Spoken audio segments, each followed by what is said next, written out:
कुछ जगहें ऐसी होती हैं जहां वक्त थम जाता है और हवा में सिर्फ मौत की सिहरन महसूस होती है।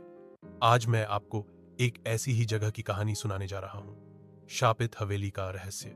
उत्तर प्रदेश के एक छोटे से गांव भीमपुर में गांव के आखिरी छोर पर एक पुरानी हवेली खड़ी थी। गांव के लोग उसे शापित हवेली कहते थे। वो हवेली पिछले 100 साल से वीरान थी। चारों तरफ कंटीले पेड़, टूटी दीवारें और दरवाजों पर लटके जंग लगे ताले।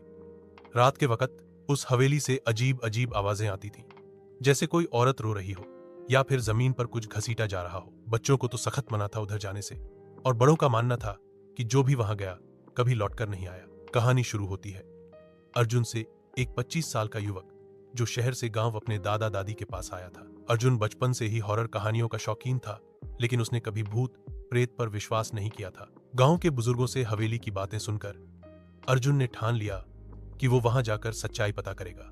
एक रात लगभग 11 बजे लालटेन हाथ में लेकर अर्जुन हवेली की तरफ चला। चांद बादलों में छुपा था और रास्ता वीरान था। जैसे ही उसने हवेली का दरवाजा खोला, ठंडी हवा का एक झोंका उसके चेहरे से टकराया। हवेली के अंदर धूल और मकड़ी के जाले थे। दीवारों पर पुराने समय की पेंटिंग्स लटकी थीं, लेकिन उनमें बने चेहरों की आंखें उसे घूर रही थीं। अचानक ऊपर से किसी के चलने की आवाज आई। अर्जुन सीढ़ियों से ऊपर गया। कमरा अंधेरे में डूबा हुआ था। जैसे ही उसने लालटेन आगे बढ़ाई, कोने में सफेद साड़ी पहने एक औरत खड़ी थी।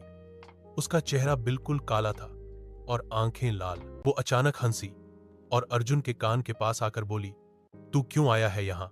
अर्जुन डर के मारे पीछे हट गया और लालटेन गिर पड़ी। अंधेरा छा गया। अगले ही पल सब कुछ शांत हो गया, लेकिन दीवार पर टंगा एक पुराना कैलेंडर उसकी नजर में आया। उस पर तारीख थी 13 अगस्त 1925। गांव के बुजुर्गों से सुनी कहानी याद आ गई। 13 अगस्त 1925 को हवेली के मालिक ठाकुर बलदेव सिंह ने अपने ही परिवार का कत्ल कर दिया था, क्योंकि उसे तंत्र मंत्र के जरिए अमरत्व चाहिए था।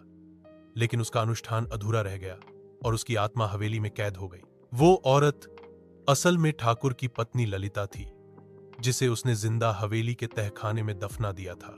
अर्जुन को लगा जैसे चारों तरफ से फुसफुसाहट आ रही हो। तू नहीं बच सकता।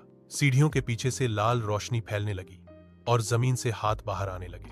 अर्जुन किसी तरह भागते भागते हवेली के मुख्य दरवाजे तक पहुंचा, लेकिन दरवाजा अपने आप बंद हो गया। पीछे मुड़कर देखा तो वही औरत अब उसके बिल्कुल सामने थी। उसने अपना हाथ अर्जुन की गर्दन पर रखा और सब कुछ अंधेरा हो गया। अगली सुबह गांव वालों ने हवेली के बाहर अर्जुन की लालटेन पाई, लेकिन अर्जुन कभी नहीं मिला। लोग कहते हैं अब हवेली की खिड़की में एक नया साया दिखता है जो लालटेन हाथ में लिए खड़ा रहता है। शायद वो अर्जुन ही है जो अब हवेली का हिस्सा बन चुका है। कुछ जगहें सिर्फ देखी नहीं जाती, उनसे दूर रह जाता है, वरना आप भी उनकी कहानी का हिस्सा बन जाते हैं। अगर आपको यह कहानी पसंद आई और आपने भी हवेली का डर महसूस किया, तो इस वीडियो को लाइक करें, अपने दोस्तों के साथ शेयर करें और हमारे चैनल को सब्सक्राइब करना बिल्कुल मत भूलें।